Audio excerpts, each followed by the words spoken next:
So welcome back to brand new video. और इस video में बात करेंगे टाइगर श्रॉफ का लेटेस्ट सिनेमा बागी फ्रेंचाइज जिसे बागी 4 जो कि इस फ्राइडे को रिलीज हुआ है। And this is a very very important movie for tiger Shroff, क्योंकि इससे पहले टाइगर श्रॉफ का लेटेस्ट जितना भी मूवीज आता है वो बॉक्स ऑफिस पे पूरा डिजास्टर बॉम्ब हुआ था एकदम। तो क्या सच में टाइगर श्रॉफ का कमबैक हुआ? हाउ वाज द बागी 4 और how was this fourth movie of the Baaghi franchise, ये सभी चीज़ को लेकर मैं भी बात करूंगा, तो वीडियो एंड तक जरूर देखिएगा। लेकिन इससे पहले अगर आप लोग चैनल पर नए हैं तो जल्दी से चैनल को सब्सक्राइब कर दीजिए, ताकि ऐसे ढेर सारे रिव्यू, रिएक्शंस और बहुत शॉर्ट्स वीडियो आप लोग चैनल पर देखने को मिलेंगे। और हाँ, सब्सक्राइब करने के बाद do press the bell icon, ताकि हर एक वीडियो का नोटिफिकेशन आप लोग को मिल जाएंगे। So as this is the fourth movie of the Baaghi franchise and as usual जितना भी आर्टिकल अभी तक पढ़ के मुझे पता चला कि also this is a remake और you can say inspired from a south Indian movie, लेकिन इसका डायरेक्टर जो है वो भी साउथ इंडियन फिल्म इंडस्ट्री से है। But that doesn't matter, what matter is how is the movie after all, क्योंकि इसका जो टीजर ट्रेलर, जो रिएक्शन, जो ऑडियंस के बीच एक क्यूरियोसिटी क्रिएट किया था कि क्या ये सच में मार्को और एनिमल का बाप लेवल का मूवी होगा कि नहीं, यही ऑडियंस के दिमाग में चल रहा था। लेकिन ये मूवी देखने के बाद all I can say you can rest apart, you can leave the story and everything. लेकिन अगर एक्शन के बारे में कहूँ तो डेफिनेटली दिस इज़ द बाप level movie of Marco and animal. लेकिन स्टोरी जो है that's like Christopher Nolan level का ये कॉन्सेप्ट है, जो कि मोस्ट ऑफ द टाइम आपके दिमाग में ही नहीं घुसेगा और मोस्ट ऑफ द टाइम क्या चल रहा है वो भी आप समझ नहीं पाओगे। लेकिन एक एंगेजिंग फैक्टर डेफिनेटली इस मूवी में है, क्योंकि ये मूवी का run time almost 2 hours 45 minutes है। लेकिन बहुत कुछ लूप होल्स होने के बावजूद भी इसका एंटरटेनिंग वैल्यू, इसका स्क्रीन प्ले इतने अच्छे तरीके से यहाँ पे डायरेक्टर ने यूज़ किया है कि पूरा टाइम आप लोग एकदम एंगेज रहोगे। तो अगर स्टोरी के बारे में थोड़ा बता दूँ तो यहाँ पे जो टाइगर श्रॉफ का जो कैरेक्टर है रॉनी, वो एक ऑफिसर है, लेकिन एक इंसिडेंट के बाद ही will suffering from some sort of hallucination. उनको लगेगा कि उनके जो गर्लफ्रेंड है whom he used to love Alisha, तो वो इंसिडेंट के बाद वो उनको ढूंढने के बहुत कोशिश करेंगे। बट उनके आसपास जो उनके सराउंडिंग्स जो पीपल है उन लोगों को लगेगा कि अलीशा यहाँ पे कोई नहीं है, अलीशा का नाम निशान अता पता कुछ नहीं है। लेकिन रॉनी को पता है कि अलीशा एग्जिस्ट करती थी। बट यहाँ पे एक सीन, एक टाइम ऐसा आएगा कि रॉनी को खुद को भी लगेगा कि शायद वो सच में हेलुसिनेट कर रहे हैं। लेकिन तब भी स्टोरी पे एक ऐसा ट्विस्ट आएगा कि वहाँ पे जो पूरा कहानी है वो पूरा पलट जाएंगे और ये क्या सच में हेलुसिनेशन है या फिर अलीशा नाम की एक लड़की थी रॉनी की ज़िंदगी में, अगर थी तो उसका अभी क्या हुआ, कहाँ पे है वो, कैसे रॉनी उनको ढूंढ पाएगी कि नहीं, क्या होगा अल्टीमेटली, ये सब कुछ जानने के लिए आपको बागी 4 थिएटर में जाके देखने होंगे। और यहाँ पे सिर्फ अलीशा ही नहीं की और एक बंदी है जो कि रॉनी के लाइफ पे आएंगे to change his life of course while finding Alisha. तो वो भी बहुत अच्छे तरीके से स्टोरी पे यूज हुआ है।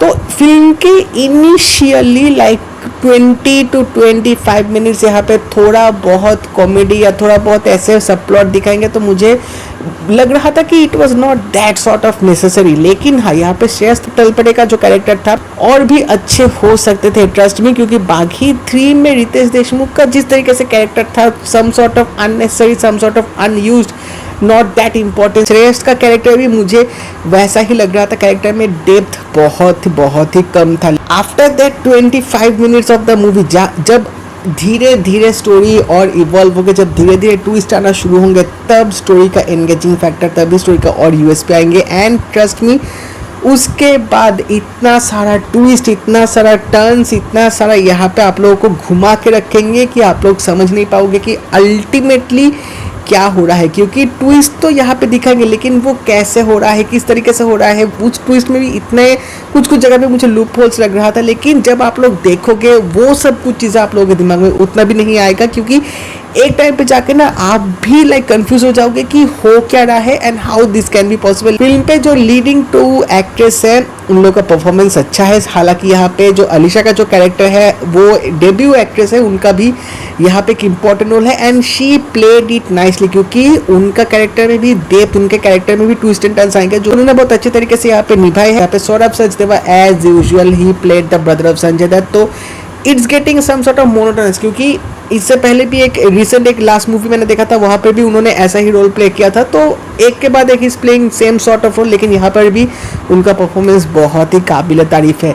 संजय दत्त का जो परफॉर्मेंस था उनको ज़्यादा यूटिलाइज नहीं किया, लेकिन क्लाइमैक्स पे और सेकेंड हाफ पे स्पेशली जितना भी उनको स्क्रीन प्रेजेंस दिया, एब्सोल्युटली नेल्ड इट। क्लाइमैक्स पे जो फाइट होगा, that was the peak point of this movie. And now if I speak about Tiger Shroff, this was a do or die movie for him and trust me, he nailed it. Actually he nailed it। यहाँ पे कुछ emotional moment जो था वहाँ पे और अच्छे से परफॉर्मेंस वो दे सकते थे, लेकिन टाइगर श्रॉफ के पहले जितने भी मूवीज़ पे उनको जो कांड जो एक्शन स्टंट्स करते हुए देख के हम लोग थोड़ा बहुत बोरिंग हो चुके थे। यहाँ पे वो थोड़ा डिफरेंट करने की कोशिश की है, एंड यहाँ पे आप लोगों को बहुत साउथ के फ्लेवर, साउथ के मसाला भी देखने को मिलेंगे, because director itself belongs from south Indian film industry. तो यहाँ पे एक्शन पीसेस जिस तरीके से दिखाया, या फिर हीरो का इंट्रोडक्शन, हीरो का स्वैग, यहाँ पे कुछ सिनेमैटिक विजुअल मोमेंट्स जो जिस तरीके से यहाँ पे यूज़ हुआ है, वहाँ पे टाइगर श्रॉफ बहुत अच्छे से यहाँ पे परफॉर्मेंस किया है।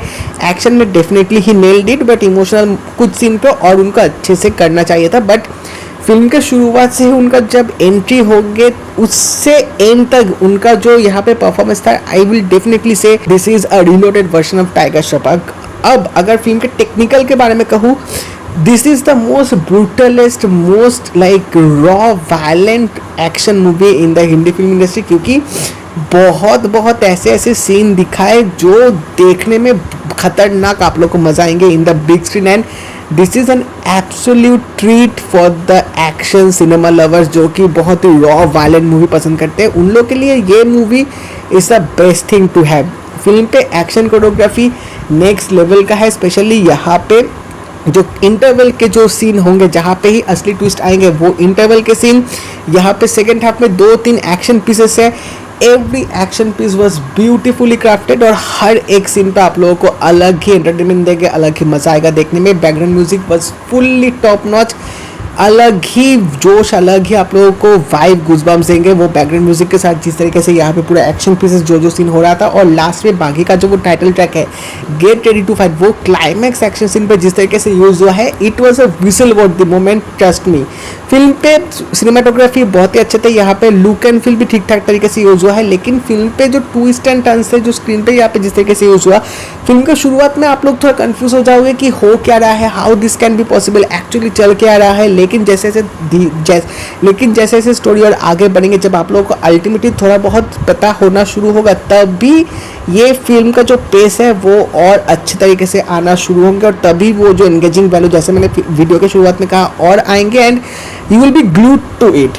फिल्म का एंटरटेनमेंट वैल्यू बहुत ही बढ़िया है। हर एक मोमेंट पे यहाँ पे जिस तरीके से डायरेक्टर ने कैप्चर किया, बहुत ही बढ़िया था। लेकिन वो जो एक्सीडेंट सीन था, एक मोमेंट पे जाके मुझे बहुत ही रिपीटेटिव लग रहा था, और वो एक्सीडेंट सीन बहुत ही प्रॉब्लमेटिक है, क्योंकि जिस तरीके से वो शूट हुआ या फिर जिस तरीके से वो एग्जीक्यूट हुआ, और अच्छे से हो सकते हैं, क्योंकि अगर मैं यहाँ पे बोलूँ तो it will be a spoiler, but that was not at all convincing, all I can say, but as it's a film, so ठीक है, चलता है, कोई बात नहीं। लेकिन अगर पूरा ओवरऑल मूवी के बारे में कहूँ, अपार्ट फ्रॉम द स्टोरी, क्योंकि यहाँ पे इमोशनल भी थोड़ा बहुत कम यूज़ हुआ है, यहाँ पे दो भाई के बीच, यानी कि टाइगर श्रॉफ और श्रेयस तलपरे के बीच जो कुछ इमोशनल मूवमेंट होगी, या फिर यहाँ पे संजय दत्त और उनके भाई के बीच जो होंगे, या फिर ऑल आई कैन से कि यहाँ पे हीरो और हीरोइन के जो इमोशनल इम्पैक्टफुल सीन था, वो उतना भी ऑडियंस के साथ कनेक्ट नहीं कर पाएंगे, तो वो इमोशनल मोमेंट थोड़ा मुझे फिल्म पे वीक लगा। लेकिन apart from that, commercial aspect was top notch in this film. अगर बागी के